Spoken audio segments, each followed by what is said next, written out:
अस्सलाम वालेकुम वरहमतुल्लाहि वबरकातुह। औज़ुबिल्लाहि मिनश शैतानिर रजीम बिस्मिल्लाहिर रहमानिर रहीम। శాపగ్రస్తుడైన సైతాన్ బారి నుంచి సృష్టికర్త అయిన అల్లాహ్ యొక్క రక్షణని, అల్లాహ్ యొక్క సహాయాన్ని అర్జిస్తూ ఉన్నాను. అల్లాహ్ ప్రవక్త ముహమ్మద్ సల్లల్లాహు అలైహి వసల్లం గారిపైన శాంతి సేవకులు కురిపించడం వల్ల ఆమీన్. ఖురాన్లోని 64వ సూర అత్-తగాబున్ ప్రారంభించే ముందుగా అనంత కరుణామయుడు, అపార కరుణాప్రదాత అయిన అల్లాహ్ పేరుతో ప్రారంభిస్తూ ఉన్నాను. ఆకాశాలలో ఉన్న సమస్తము మరియు భూమిలో ఉన్న సమస్తము అల్లాహ్ పవిత్రతను కొనియాడుతూ ఉంటాయి. విశ్వ సామ్రాజ్యాధికారం ఆయనదే మరియు సర్వ స్తోత్రాలకు ఆయనకే, మరియు ఆయనే ప్రతిదీ చేయగల సమర్థుడు. ఇక రెండవ వాక్యం, ఆయనే మిమ్మల్ని సృష్టించాడు. మీలో కొందరు సత్య తిరస్కారులు ఉన్నారు మరియు మీలో కొందరు విశ్వాసులు ఉన్నారు. మరియు మీరు చేసేదంతా కూడా అల్లాహ్ చూస్తూనే ఉన్నాడు. మూడవ వాక్యం, ఆయన ఆకాశాలను మరియు భూమిని ఒక సత్యంతో సృష్టించాడు మరియు మిమ్మల్ని ఒక ఉత్తమమైన రూపంలో రూపొందించాడు. మరియు మీ గమ్యస్థానం మళ్ళీ ఆయన వద్దకే ఉంటుంది. మీ యొక్క గమ్యస్థానం మళ్ళీ ఆయన వద్దకే ఉంటుంది. ఆకాశాలలో మరియు భూమిలో ఉన్నదంతా కూడా ఆయనకు తెలుసు. మరియు మీరు దాచిపెట్టేది మరియు మీరు వెలుబుచ్చేది, మీరు బయటకు తెలియజేసేది అంతా కూడా ఆయనకు తెలుసు. మరియు అల్లాహకు హృదయాలలో దాగి ఉన్నదంతా తెలుసు. అల్లాహకు, ఆ సృష్టికర్తకి, ఆ దేవుడు భగవంతుడైన సృష్టికర్తకు హృదయాలలో ఉన్నదంతా కూడా తెలుసు. ఆయనకు తెలుసు. ఇక ఐదో వాక్యం, ఇంతకు పూర్వం సత్యాన్ని తిరస్కరించి తమ కర్మల దుష్ఫలితాన్ని చవిచూసిన వారి వృత్తాంతం మీకు అందలేదా? మరియు వారికి పరలోకంలో బాధాకరమైన శిక్ష ఉంటుంది. దీనికి కారణం ఏమిటి అంటే, నిజానికి వారి వద్దకు వారి ప్రవక్తలు స్పష్టమైన సూచనలు తీసుకొని వచ్చినప్పటికీ వారు మాకు మానవులు మార్గదర్శకత్వం చేస్తారా? మాకు మానవుల మార్గదర్శకత్వం చేసేది మంచేదో చెడేదో, పాపమేదో పుణ్యమేదో, హరామేదో హలాలేదో, సృష్టికర్త అనే దేవుడు భగవంతుడు ఎలా ఉంటాడు అనేది ఈ మానవుల మాకు చెప్పేది వీళ్ళ ప్రవక్తలని ఈ విధంగా తిరస్కరించారు, ఇలా పలికారు. ఇలా సత్యాన్ని తిరస్కరించి వారు మరలిపోయారు. మరియు అల్లాహ్ కూడా వారిని నిర్లక్ష్యం చేశాడు. మరియు అల్లాహ్ స్వయం సమృద్ధుడు, సర్వస్తోత్రాలకి అల్లాహ్ అర్హుడు. అల్హమ్దులిల్లా. సత్యాన్ని తిరస్కరించిన వారు చనిపోయిన తర్వాత మరలా సజీవులుగా లేపబడం అని భావిస్తూ ఉన్నారు. మరణించిన తర్వాత మళ్ళీ లేపబడటం అనేది ఉండదు అని, కర్మల తీర్పును బట్టి స్వర్గం మరియు నరకం అనేవి ఉంటాయి అని వీటిపైన చాలామందికి నమ్మకం లేదు. మరి సత్యాన్ని తిరస్కరించిన వారు చనిపోయిన తర్వాత మరలా సజీవులుగా లేపబడం అని భావిస్తూ ఉన్నారు. వారితో నీవు ఇలా అను, అది కాదు, నా ప్రభువు అయినటువంటి దేవుడు అయినటువంటి అల్లాహ్ సృష్టికర్త సాక్షిగా చెప్తూ ఉన్నాను, మీరు తప్పకుండా మళ్ళీ లేపబడతారు. తర్వాత మీరు ప్రపంచంలో చేసినదంతా మీకు తెలపబడుతుంది. ఆ రోజు తెలపబడుతుంది. మరియు ఈ యొక్క పని చేయడం అల్లాహకు ఎంతో సులభమైన పని అని 7వ వాక్యంలో అల్లాహ్ సుబ్హానహు వ తఆలా ఈ యొక్క సూరాలో తెలియజేస్తూ ఉన్నారు. ఇక 8వ వాక్యం, కావున మీరు అల్లాను మరియు ఆయన ప్రవక్తను మరియు మేము అవతరింపజేసిన జ్యోతిని అంటే ఖురానును విశ్వసించండి. మరియు మీరు చేసేదంతా అల్లాహకు బాగా తెలుసు. 8వ వాక్యంలో అల్లాహ్ చెప్తూ ఉన్నారు ఏమని? అల్లాహను విశ్వసించండి, అల్లాహను ఆరాధించండి. ప్రవక్త ముహమ్మద్ సల్లల్లాహు అలైహి వసల్లం గారి మీద అవతరింపబడ్డటువంటి గ్రంథాన్ని కూడా నమ్మండి, ఖురాన్ని. ప్రవక్త చూపించిన పద్ధతి ప్రకారం జీవిస్తూ అల్లాహని ఆరాధించండి అని అల్లాహ్ ఇక్కడ చెప్తూ ఉన్నారు. కావున 8వ వాక్యం, కావున మీరు అల్లాహను మరియు ఆయన ప్రవక్తను మరియు మేము ప్రవక్త పైన అవతరింపజేసినటువంటి జ్యోతి ఏదైతే ఈ యొక్క ఖురాన్ అనేది ఉందో దానిని కూడా మీరు విశ్వసించండి. మరియు మీరు చేసేదంతా అల్లాహకు బాగా తెలుసు. 9వ వాక్యం, జ్ఞాపకం ఉంచుకోండి సమావేశపు రోజున ఆయన ఏ రోజైతే సమావేశం చేయబడుతుందో ఆ రోజున ఆయన మీ అందరినీ సమావేశపరుస్తాడు. ప్రళయ దినం, తీర్పు దినం, జడ్జిమెంట్ డే గురించి చెప్పడం జరుగుతుంది. మరణించిన తర్వాత మళ్ళీ లేపబడేటటువంటి దినం గురించి ఇక్కడ చెప్పడం జరుగుతూ ఉంది. సమావేశపరిచే రోజున ఆయన మీ అందరినీ మళ్ళీ సమావేశపరుస్తాడు. అదే లాభ నష్టాల దినం. మరియు ఎవడైతే అల్లాను విశ్వసించి, ఎవరైతే సృష్టికర్త అయినటువంటి అల్లాను విశ్వసించి సత్కార్యాలు చేస్తాడో, మంచి పనులు చేస్తాడో అలాంటి వాని యొక్క పాపాలను ఆయన తొలగిస్తాడు. మరియు అతనిని క్రింద సెలయేళ్లు ప్రవహించే స్వర్గవనాలలోకి ప్రవేశింపజేస్తాడు. వారు అందులో శాశ్వతంగా మరణం లేనటువంటి జీవితం ఆ యొక్క స్వర్గంలో గడుపుతారు. అదే వారికి ఒక గొప్ప విజయం. అల్హమ్దులిల్లా. ఇక 10వ వాక్యం, మరియు ఎవరైతే సత్యాన్ని తిరస్కరిస్తారో మరియు మా సూచనలను అంటే అల్లా యొక్క ఆయుధలను, ఖురాన్ వాక్యాలను లేదా దైవ గ్రంథాన్ని ఎవరైతే ఇది అబద్ధాలని దానికి నిరాకరిస్తారో అలాంటి వారు నరకవాసులు అవుతారు. అందులో వారు శాశ్వతంగా ఉంటారు. మరియు అది ఎంత చెడ్డ గమ్యస్థానం. ఇది 10వ వాక్యం. 11వ వాక్యం, ఏ ఆపద కూడా అల్లా అనుమతి లేనిదే సంభవించదు. ఎవరికి కూడా ఏ ఆపద కూడా అల్లా యొక్క అనుమతి లేనిదే సంభవించదు. సృష్టికర్త దేవుడు భగవంతుడైనటువంటి ఆ అల్లా యొక్క అనుమతి లేనిది ఎవరికి ఏ ఆపద రాదు. మరియు ఎవడైతే అల్లాను విశ్వసిస్తాడో అల్లా అతని యొక్క హృదయానికి మార్గదర్శకత్వం చేస్తాడు. ఇది ఖురాన్లో మొదటి సూరా అల్ ఫాతిహాలోని ఆ యొక్క 7 వాక్యాల్లో ఉన్నటువంటి ఒక వాక్యానికి ఇది టచ్ అవుతూ ఉంటుంది. ఏ ఆపద కూడా అల్లా అనుమతి లేనిదే సంభవించదు. మరియు ఎవడైతే అల్లాను విశ్వసిస్తారో అల్లా అతని హృదయానికి మార్గదర్శకత్వాన్ని వహిస్తాడు. మరియు అల్లాకు ప్రతి విషయం గురించి బాగా తెలుసు. అల్హమ్దులిల్లా. ఇక 12వ వాక్యం, మీరు అల్లాకు విధేయులై ఉండండి మరియు సందేశహారుణ్ణి అనుసరించండి. అంటే అల్లాని ఆరాధించండి, సందేశహారుణ్ణి అనుసరించండి. అంటే అల్లాను ఆరాధించండి, అల్లాకి నమాజులు చేయాలి, అల్లాకి ప్రార్థన చేయాలి. హజ్జుమ్రాలు, సదకా ఖైరాతులు, జకాతులు, దాన ధర్మాలు అన్నీ కూడా అల్లాని మెప్పించడం కోసం, అల్లాని ఆరాధించడం కోసం, అల్లా యొక్క దగ్గర మన్ననలు పొందడం కోసం, అల్లా కోసమే ఇవన్నీ చేయాలి. మరియు ఎలా చేయాలి? సందేశహారుణ్ణి అనుసరించి చేయాలి. అంటే ప్రవక్త ద్వారా, గ్రంథం ద్వారా అల్లా సుబ్హానహు వ తఆలా ఎలా నేర్పాడో ఈ యొక్క పద్ధతులు అలా పద్ధతి పాటిస్తూ అల్లాని ఆరాధించాలి. అంటే అల్లా ప్రవక్త దైవదూత ద్వారా మరియు గ్రంథం ఖురాన్ ద్వారా ప్రవక్త ముహమ్మద్ సల్లల్లాహు అలైహి వసల్లం గారికి నేర్పారు ఏమేం చేయాలనేది. ఉదాహరణకి నమాజ్ చేయండి అని ఖురాన్లో చెప్పబడింది. ఆ నమాజ్ ఎలా చేయాలో ప్రవక్త ముహమ్మద్ సల్లల్లాహు అలైహి వసల్లం గారు చేసి చూపించారు. జకాత్ ఇవ్వండి అని ఖురాన్లో చెప్పబడింది. ఆ జకాత్ ఎలా ఇవ్వాలి అనేది ఇక్కడ మరి ముహమ్మద్ సల్లల్లాహు అలైహి వసల్లం గారు చేసి చూపించారు. ఇలానే వజూ ఎలా చేయాలో ఖురాన్లో చెప్పబడింది. ఆ వజూ ఎలా చేయాలనేది ప్రవక్త ముహమ్మద్ సల్లల్లాహు అలైహి వసల్లం గారు చేసి చూపించారు. అంటే మనం అల్లాని ఆరాధించాలి. ఇలా ప్రవక్త ముహమ్మద్ సల్లల్లాహు అలైహి వసల్లం గారు ఏ విధంగా ప్రవక్త ద్వారా మనకి ఆరాధన పద్ధతులు నేర్పారో ఆ పద్ధతి ప్రకారం అనుసరిస్తూ అల్లాని ఆరాధించాలి అని ఇక్కడ అదే చెప్తుంది. 12వ వాక్యంలో అల్లా చెప్తున్నారు, మీరు అల్లాకు విధేయులై ఉండండి మరియు సందేశహారుణ్ణి అనుసరించండి అని. అందుకే మనం లా ఇలాహా ఇల్లల్లా ముహమ్మద్ రసూలుల్లాహ్ అని కూడా మనం చెప్తూ ఉన్నాం. అంటే అల్లా తప్ప ఆరాధనకి అర్హులు ఎవరూ లేరు, ఎవరూ కారు అని లా ఇలాహా ఇల్లల్లా.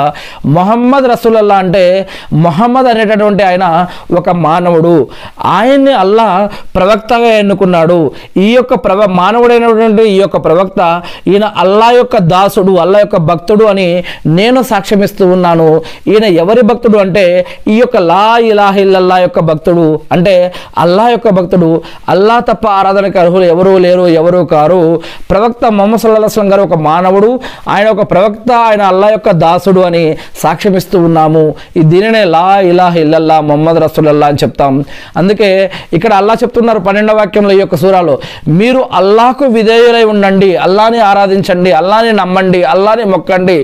మరియు సందేశహారుడు ప్రవక్తని అనుసరించండి, అంటే ప్రవక్త ముహమ్మద్ సల్లల్లాహు అలైహి వసల్లం గారు చెప్పిన పద్ధతుల ప్రకారంగా మీరు అల్లాని ఆరాధించండి అని.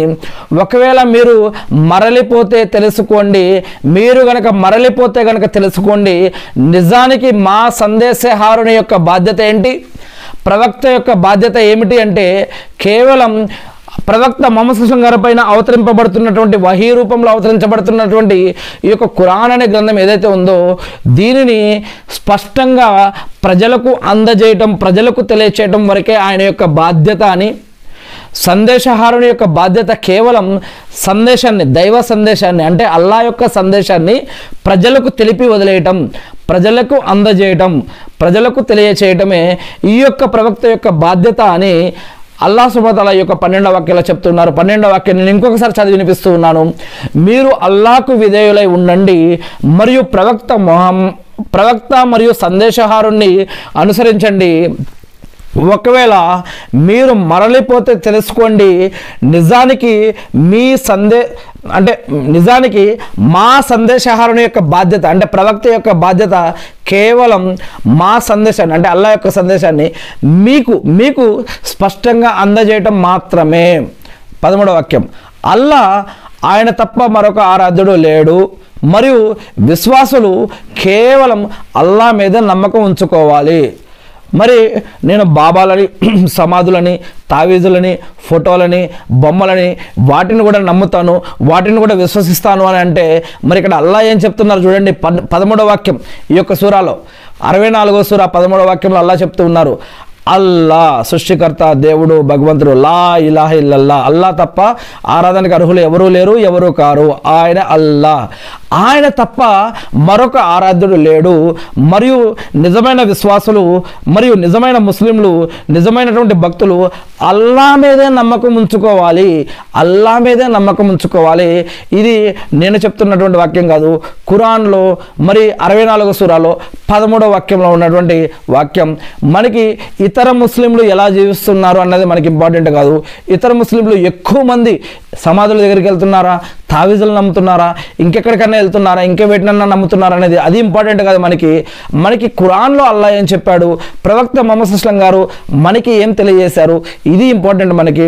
ఇక్కడ అల్లాహ్ చెప్తున్నారు ఈ యొక్క 64లో 13వ వాక్యంలో, అల్లాహ్ ఆయన తప్ప మరొక ఆరాధ్యుడు లేడు మరియు విశ్వాసులు నిజమైన ముస్లింలు అల్లాహ్ మీదే నమ్మకం ఉంచుకోవాలి. 14వ వాక్యం, ఓ విశ్వాసులారా నిజంగా మీ సహవాసులు అజ్వాజు మరియు మీ సంతానంలో మీ శత్రువులు ఉండవచ్చు, కావున మీరు వారి పట్ల జాగ్రత్త వహించండి. కానీ ఒకవేళ మీరు వారి అపరాధాన్ని మన్నించి వారిని ఉపేక్షించి వారిని క్షమిస్తే గనక నిజంగా అల్లాహ్ క్షమాశీలుడు మరియు అపార కరుణాప్రదాత. అల్హమ్దులిల్లా, మరి అల్లాహ్ క్షమాశీలుడు మరియు అపార కరుణాప్రదాత అని కూడా తెలుసుకోండి. నిజంగా మీ సంపదలు, మీ యొక్క సంపదలు మరియు మీ సంతానం మీ కొరకు ఒక పరీక్ష. మీ యొక్క సంపద, మీరు సంపాదించిన సంపద, బిజినెస్, జాబులు, డబ్బు, ఇల్లు, ఆస్తిపాస్తులు, మీ వస్తువులు ఏవైతే ఇవన్నీ ఉన్నాయో ఇవన్నీ కూడా మీకు ఒక పరీక్ష, ఇవన్నీ కూడా మీకు ఒక పరీక్ష. మరి ఇస్లాం ఈ యొక్క వీటిల్లో పడి మనం నమాజులు వదిలేస్తామా, వీటిల్లో పడి జకాతులు వదిలేస్తామా, వీటిల్లో పడి హజ్జుమ్రాలు వదిలేస్తామా, వీటిల్లో పడి షిర్కేదో, బిదాత్ ఏదో, హరామేదో, హలాలేదో మర్చిపోతామా, లేదా తెలుసుకోమా, లేదా వదిలేస్తామా అనేది గమనించాలి. ఇక్కడ అల్లాహ్ చెప్తూ ఉన్నారు, నిజంగా మీకోసం నేను పరీక్షగా కొన్ని విషయాలు పెట్టాను. దాంట్లో ఒకటి మీ యొక్క సంపద, రెండవది మీ యొక్క సంతానం అని అల్లాహ్ చెప్తూ ఉన్నారు. మీ యొక్క సంపదలు మరియు మీ యొక్క సంతానం మీకోసం ఒక పరీక్ష. మరియు అల్లాహ్ ఆయన దగ్గర గొప్ప ప్రతిఫలం స్వర్గం ఉంది. మరి ఈ యొక్క పరీక్షలో మరి మీరు నెగ్గుతారా నెగ్గరో, మరి అల్లాహ్ దగ్గర ప్రతిఫలం స్వర్గం అనేది శాశ్వతంగా అక్కడ ఉంటుంది అని అల్లాహ్ ఇక్కడ ఒకసారి గుర్తు చేస్తూ ఉన్నారు 15వ వాక్యంలో. ఇక 16వ వాక్యం, కావున మీరు మీ శక్తి మేరకు అల్లాహ్ యందు భయభక్తులు కలిగి ఉండి, మీ యొక్క శక్తి మేరకు అల్లాహ్ పట్ల భయం, భక్తి, గౌరవ, మర్యాద కలిగి ఉండండి. ఆయన యొక్క సూచనలు, ఖురాన్ వాక్యాలను, ప్రవక్త ముహమ్మద్ సల్లల్లాహు అలైహి వసల్లం గారి యొక్క వచనాలను విని ఆయనకు విధేయులై ఉండండి. మరియు మీ యొక్క ధనం నుంచి దానం చేస్తే గనక, మీ యొక్క సొమ్ము నుంచి, మీ యొక్క సంపద నుంచి, మీ యొక్క ఆస్తిపాతుల నుంచి దానం చేస్తే గనక అది మీ సొంత మేలుకే. ఇక్కడ మీరు దాన ధర్మాలు చేస్తే అక్కడ స్వర్గంలో మీ మేలు కోసమే అది పనికొస్తుంది. మరియు ఎవరైతే తమ హృదయలో భత్వం నుండి రక్షణ పొందుతారో అలాంటి వారే సాఫల్యం పొందేవారు. ఇక 17వ వాక్యం మరియు 18వ వాక్యాలు చూసినట్లయితే చివరిగా, ఒకవేళ మీరు అల్లాకు అప్పుగా మంచి అప్పు ఇస్తే, అల్లాకు అప్పుగా మంచి అప్పు ఇస్తే ఆయన దానిని ఎన్నో రెట్లు పెంచి తిరిగి మళ్ళీ మీకు ప్రసాదిస్తాడు. అల్లాహు అక్బర్. దీనిని ఆలోచించేవారు అర్థం చేసుకోవచ్చు. ఒకవేళ మీరు అల్లాకి అప్పుగా మంచి అప్పు ఇస్తే ఆయన దానిని ఎన్నో రెట్లు పెంచి తిరిగి మళ్ళా మీకు ప్రసాదిస్తాడు, మరియు మిమ్మల్ని క్షమిస్తాడు కూడా. మరియు నిజానికి అల్లా కృతజ్ఞతలను ఆమోదించేవాడు మరియు సహనశీలుడు కూడా. అల్హమ్దులిల్లా. అంటే అల్లా సుబ్హానహు వ తఆలా ఒక విషయం చెప్పారని ప్రవక్త ముహమ్మద్ సల్లల్లాహు అలైహి వసల్లం గారు తెలియజేస్తూ ఉన్నారు. ఆ విషయం ఏమిటంటే 3 విషయాలు. దువా, ప్రార్థన విషయంలో అదొకసారి మనం గుర్తు తెచ్చుకోవాలి. ఇక్కడ ఏంటంటే 3 విషయాలు ఉన్నాయి. అల్లాని ప్రార్థిస్తే అది వృధా కాదు, వేస్ట్ కాదు. ఒకటి, వారు ప్రార్థించినందుకు ఆ ప్రార్థన యొక్క ప్రతిఫలం వాళ్ళకి లభిస్తుంది.